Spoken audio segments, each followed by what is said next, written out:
Job లేక ఇబ్బంది పడుతున్నారా? అయితే మెడికల్ కోడింగ్ మీకు మంచి ఆప్షన్. వెంటనే కాల్ చేసి కోర్సులో జాయిన్ అవ్వండి.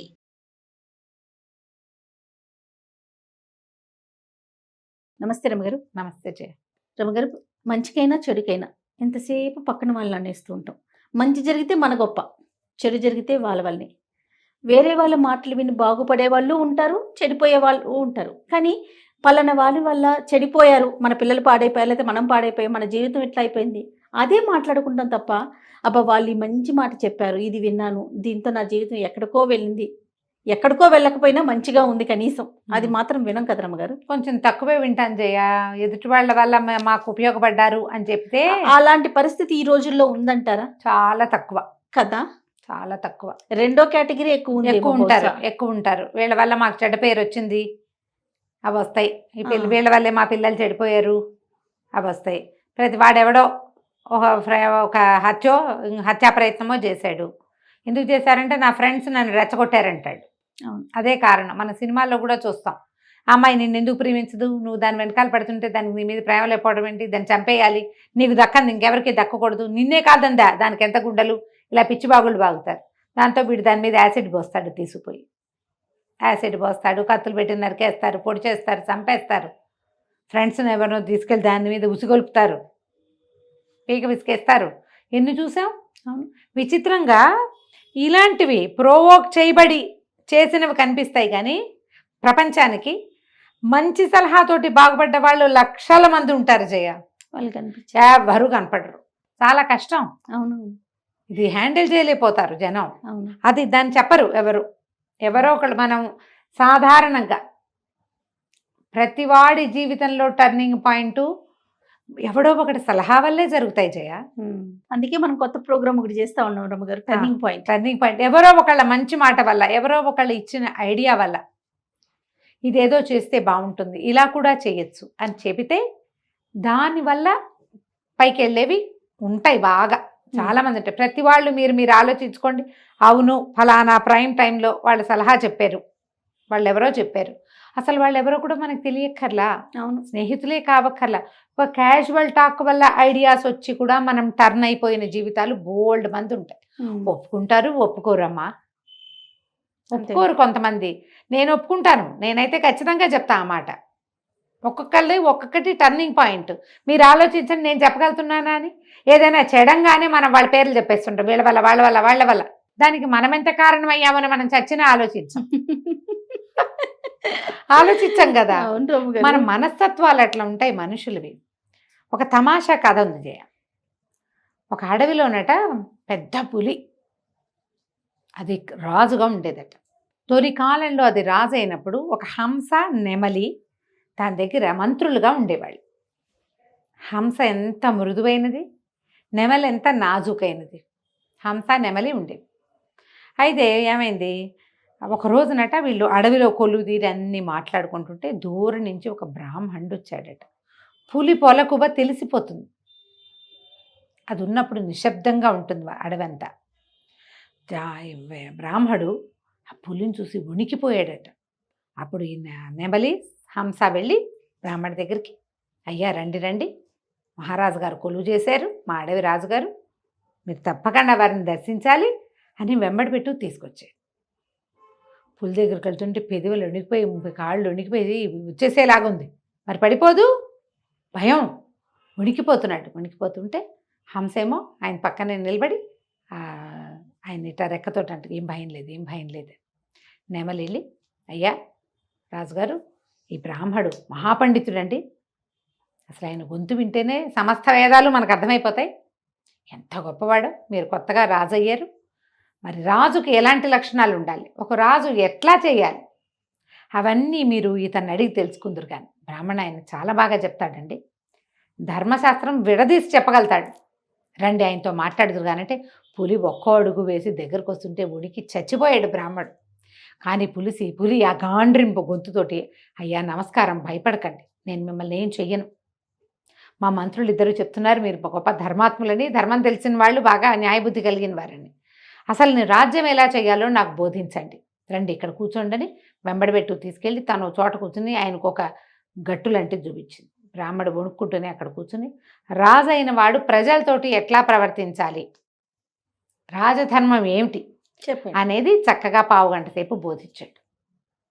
బోధించాక ఏ పూలంది మన దగ్గర రత్నాలు అవి ఉండాలి, అయ్యగారికి దానం చేయండి, అవన్నీ ఇవ్వండి. ఎందుకంటే ఇక అక్కడ ఇక్కడ ఉన్న సైనికులు వాళ్ళు రకరకాల జంతువులు ఉంటాయి కదా, తలా కాసినవి రత్నాలు వజ్రాలు వాళ్ళు ఎవరెవరినో చంపేసినవి అవన్నీ ఉంటాయి కదా, ఆ కొన్ని ఒకదాన్ని మూట కట్టి పట్టుకొచ్చినాయి 2 కుందేళ్ళు బ్రాహ్మడి చేతులు పెట్టి.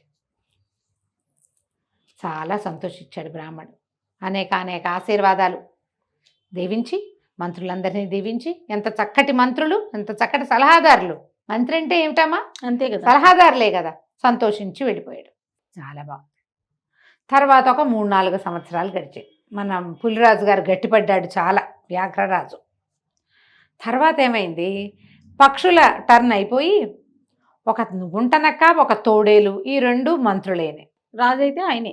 రాజు పులే, మంత్రులే టర్న్స్ మారుతుంటాయి. 3 ఏళ్ళు అయిపోయినాయి. ఓకే. హంసకి నెమలికిను హంసకి ఉద్యోగాలు అయిపోయినాయి, వాళ్ళు టర్న్ అయిపోయి మరి పక్షుల రాజ్యాంగం అయ్యింది. ఇప్పుడు జంతువుల రాజ్యాంగం వచ్చింది. నక్క తోడేలు బాగుంది, 2 మంచి. ఇవి 2 మంత్రులుగా ఉన్నాయి. అదే బ్రాహ్మడు 3-4 సంవత్సరాల తర్వాత అడవిలోకి వచ్చాడు. ఆయనకేం భయం లేదు.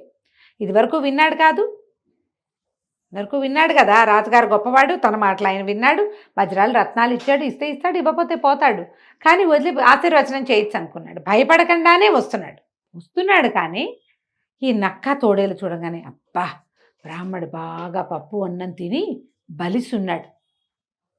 రాజుగారికి చెప్పి ఒక్క వేటు వేయించామంటే శుభ్రంగా 4 రోజులకు ఆహారం. ఆయన ఒకసారి తినేసి పడుకుంటాడు రాజు, ఫ్రెష్ ఫుడ్ తింటాడు. మనం 4 రోజులు దాచుకుని తినచ్చు. మానవ మాంసం అతి మధురంగా ఉంటుంది. పైగా వీడు అవి ఇవి తిన్నవాడు కాదు, వచ్చేవాడు. పప్పు అన్నం తిని, ఆకుకూరలు తిని, ఎద్దు ఆవులాగా రుచికరమైన మాంసం వీడిది. శాకాహారుల మాంసం రుచిగా ఉంటుంది అని చెప్పి రాజుగారికి చెప్పారు. రాజా, ఒక బ్రాహ్మడు వస్తున్నాడు, నయానో భయానో మీ దగ్గరికి తెస్తాం. ఒక్క దూకు దూకితే చాలు, ఒకటే దూకు, భయంతో చస్తాడు. మీరు హాయిగా భుజించవచ్చు, వేడి నరమాంసం మహారుచి. పైగా ఇతడు బ్రాహ్మడు, శాకాహారి, సాత్వికుడు, రుచికరమైన మాంసం కలిగినవాడు. తర్వాత 4 రోజులు మా ఆహారం గురించి మీకు పోచీ లేదు, మేము ఇతనితో సరిపెట్టుకుంటాం. పులి లేచి నిలబడింది, ఆలోచిస్తోంది. బ్రాహ్మడి దగ్గరకు వచ్చాడు. ఇక నక్క తోడేలు 2 రాజుగారి బ్రాహ్మడి దగ్గరకు వచ్చి, అయ్యా, మీరెవరో చాలా గొప్పవారిలో ఉన్నారు, మా రాజుగారు మీకు బహుమతి చేయదలుచుకున్నారు, రండి సమక్షంలోకని తీసుకొచ్చారు. దగ్గరకు వచ్చేసరికల్లా పులి కాళ్ళు చేతులు చాచి, ముందు కాళ్ళు వెనకాలు చాచి అని ఒళ్ళు విరుచుకునేసరికల్లా బ్రాహ్మడికి భయమే. ఇలా అతను ఇంతమంది పులిని చూశాడు కదా, నక్క తోడేళ్ళు అనుకున్నా సరే ఒళ్ళు విరుచుకున్నాడు రాజుగారు, ఒక దూకుతాడు అని ఊహించారు. ఆ పులి మెత్తటి అడుగులతోటి బ్రాహ్మణ్ణి సమీపించి, అయ్యా నమస్కారం, కులాసాగా ఉన్నారా అని అడిగి, ఇదివరకు మీరు వచ్చినప్పుడు చాలా కాలం క్రితం హంస నెమలి పరమసాత్వికులైన మహాబుద్ధిమంతులైన వాళ్ళు నాకు మంత్రులుగా ఉండేవాళ్ళు, మీ దగ్గర ధర్మం నేర్చుకోమని చెప్పారు. ఇప్పుడున్న మంత్రులు పరమ దుర్మార్గులండి, మంచి నేర్చుకున్నా సరే చంపటమే వీళ్ళ నీతి. మీరు ఇంకా ఈ అడవిలోకి రాకండి. ఈసారికి నేను వాళ్ళ మాటకే పడలేదు, ముందు ఎలా ఉంటానో మళ్ళీ రావద్దండి అని నమస్కారం, వెళ్ళిరండి అని పంపించేసి. పులి దూకపోతే నక్క తోడేలు పళ్ళు పిండుకుంటాయే తప్పిస్తే అవేం చేయలేవు. తోడేలుకి జంటలు కావాలి, బాగా 10 మంది గుంపు ఉంటే దూకుతుంది. నక్కకి ఎవరున్నా అదేం చేయలేదు. పులో సింహమో దూకి చంపితేనే అవి తినగలుగుతాయి. పులి పంపించేసింది. బ్రాహ్మడు నమస్కారం చేసి వెళ్ళిపోయాడు. పులి నిశ్శబ్దంగా ఊరుకుంది. అంటే తొలి రోజుల్లో చెడు మాటలు వినరు, కానీ రోజు అవే వింటుంటే కొన్నాళ్ళకి ఏమవుతారు, అలవాటు పడిపోతారు. మొదట ఉన్న వాళ్ళు సాత్వికులు కాబట్టి సాత్వికమైన మాటలు చెప్పారు, దుర్మార్గులు కాబట్టి దుర్మార్గమైన మాటలు చెప్పారు. సాత్వికమైన మాటలు విన్న పులి దుర్మార్గమైన మాటలు వినలేదు. పులి యొక్క విచక్షణ పనిచేస్తుంది. సలహాలు 1,00,000 వింటాం మనం. ప్రతిరోజు ఎవడో ఒకడు ఏదో ఒకటి చెప్తూనే ఉంటాడు. నీకు విచక్షణ అనే పదార్థం ఉంది చూడు, అది గనక లేకపోతే, ఆ పదార్థం లేకపోతే నువ్వు మంచి రోజున మంచి, చెడు రోజున చెడు వినాలి. అలా కాదు, నీ విచక్షణ పనిచేస్తే మంచిలో మంచి తీసుకోవాలి, చెడులో చెడులో కూడా చెడే తీసుకోవాలి. నువ్వు అంతేగా.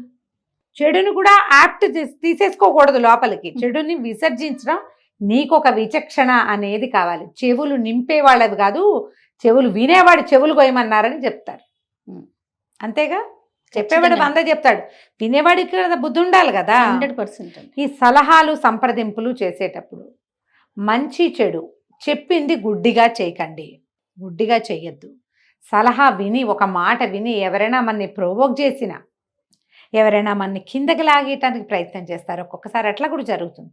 ఈ లెగ్ పుల్లింగ్ చేసేటప్పుడు కానీ, లేదా నిన్ను కవ్వించేటప్పుడు కానీ, అసలు నేనేమిటి, నాకెంత, వీళ్ళు నాకు ఎందుకు చెప్తున్నారు, ఏమిటి అనేది విచక్షణ అనేది ఉండాలి. అది ఉంచుకుంటే కనుక ప్రతి విషయంలోంచి మనం మంచిని తీసుకోగలుగుతాం, జీవితానికి ఉపయోగపడేది తీసుకెళ్తాం, చెడు వైపుకి మనం ప్రవర్తించకుండా ఉంటాం.